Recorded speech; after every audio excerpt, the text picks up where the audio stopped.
Good day to everyone and magandang Sandok. Before starting this video, allow us to introduce ourselves. We are the third year students from the Department of Nursing and currently studying at General Santos Doctors Medical School Foundation Incorporated, located at Bulaong Subdivision, Barangay West, General Santos City. And we are presently conducting a research study as one of the requirements and research 1. The video that you will see is about stress. It includes also how to manage stress, like the different coping strategies of a student nurse in dealing with stress. The main purpose of this educational video is to share and give awareness to the students who are especially struggling with the new normal and new environment of education learning. Furthermore, this video will run for at least 5 to 10 minutes of discussion. The objectives of this video are the following. First, the student will be able to define stress. The student will understand the physiological effect of stress to the body. The student will know the different signs and symptoms of stress. The student will be able to learn some nursing intervention about stress management. This following question will guide us throughout the video. First, what is stress? How does stress affect the physiological process? What are the factors that affect stress? And lastly, what are some nursing intervention or management to overcome stress?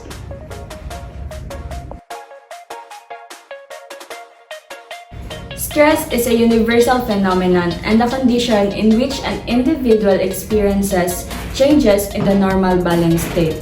There are two categories of stress, acute and chronic stress. Chronic stress could last more than 6 months, while acute stress is less than 6 months. Stress can be positive, as stress response helps us stay alert, motivated, and focused on the task at hand. Usually, when the pressure subsides, the body rebalances, and we start to feel calm again. But when we experience stress too often or for too long, or when the negative feelings overwhelm our ability to cope, problems will arise.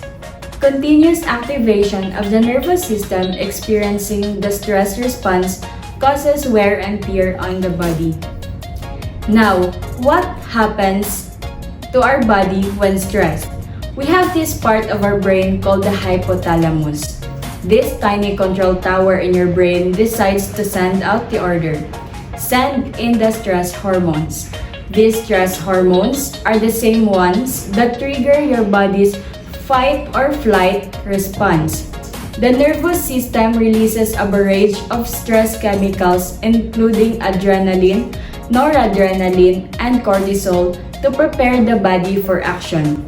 The heart beats quicker, muscle tense up, blood pressure rises, breathing quickens, and senses sharpen. As mentioned earlier, being under constant stress results in wear and tear on your body. How exactly does this happen? In cardiovascular and respiratory system, you breathe faster to quickly distribute oxygen-rich blood to your body during stress response. Stress can make breathing even harder if you already have a breathing problem like asthma or emphysema. Also, when under stress, your heart pumps faster. Stress hormones cause your blood vessels to constrict and divert more oxygen to your muscles so you'll have more strength to take action. But this also raises your blood pressure. As a result, frequent or chronic stress will make your heart work too hard for too long. When your blood pressure rises, so does your risk of stroke or heart attack. Stress also affects our immune systems. Cortisol release in our bodies blocks immune system and inflammatory pathways, and we may become more susceptible to infections and chronic inflammatory conditions. The musculoskeletal system is also affected. Our muscles tense up, and repeated muscle tension can cause bodily aches and pains, and when it occurs in the shoulders, neck, and head, it may result in tension headaches and migraines. Stress can have some unpleasant gastrointestinal effects. We might experience heartburn and acid reflux significantly if we have changed our eating habits, such as stress eating or loss of appetite. We may experience stomach pain, bloating, nausea, diarrhea, or constipation. Women may experience changes to their menstrual cycles and increase premenstrual symptoms if they are experiencing chronic stress. Feelings of stress are typically triggered by things happening in life that involve or may involve the following. First, being under lots of pressure. For example, cramming for preparation of return demonstration. Second, facing significant changes such as face-to-face to online setup of class. Third, worrying about something. For example, fear of the unknown. Fourth, not having much or any control over the outcome of a situation. Fifth, having responsibilities that are overwhelming. Sixth, having too much schoolwork, activities, or change in life. And lastly, times of uncertainty. In this life, people can predict things based on the experience they have been through. Also, some cases are unpredictable because the path you expect to make changes in a snap easily. It may be a turning point in an individual's life that produces an overwhelming emotional response. Everyone can experience a crisis when they confront some situation or stressor that they can't effectively manage. Persons experiencing a crisis are usually distressed and likely to seek help for their distress. They are ready to learn and even eager to try new coping skills as a way to relieve their distress. This is an ideal time for intervention that is likely to be successful. What are some nursing intervention or management to overcome stress? Relaxation techniques. For example, deep breathing exercises. To practice the 4-7-8 exercise, you inhale for a count of 4. 1, 2, 3, 4. Then hold your breath for a count of 7. 1, 2, 3, 4, 5, 6, 7. And exhale through your mouth through pursed lips for a count of 8. 1, 2, 3, 4, 5, 6, 7, 8.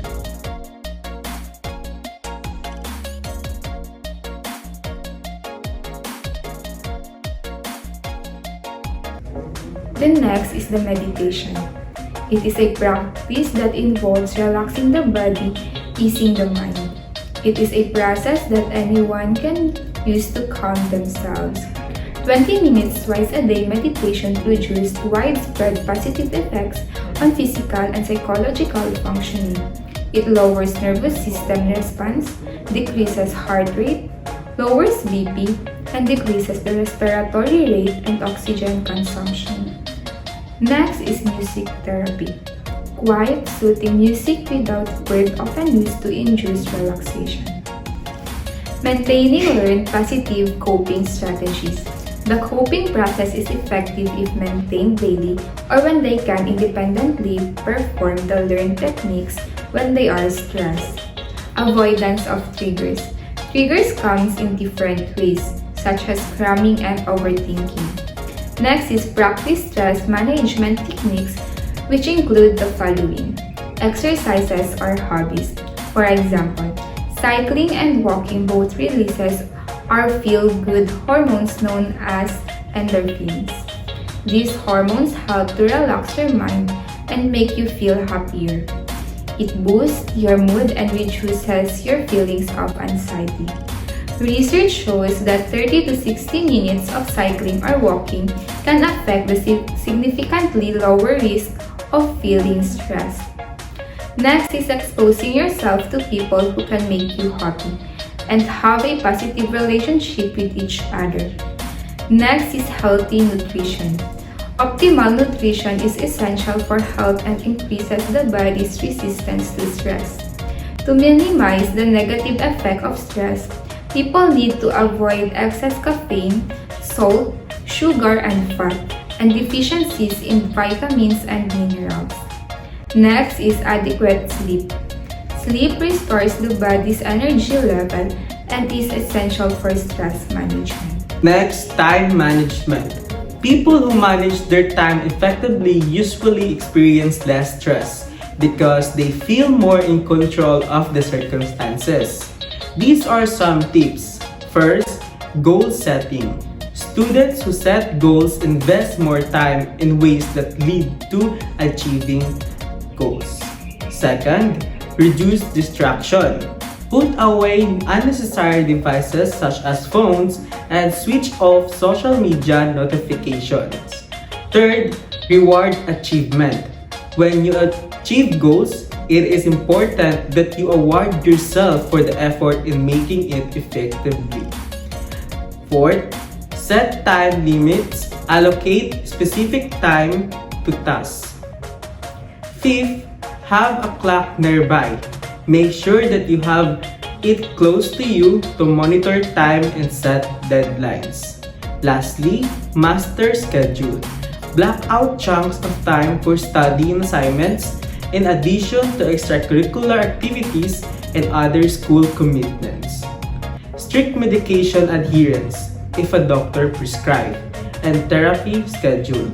To those with chronic stress, medication or psychiatric therapy may be needed when ineffective stress management techniques. Once again, I am Ryan C. Hassan with my groupmates, Miss Damo Kyla, Miss Di Pablo Ira, Miss Pamela, Mrs. Berto Jamnarin, Miss De Asis Analiza, and we are the third year nursing students from GSDMSFI. God bless and stay safe.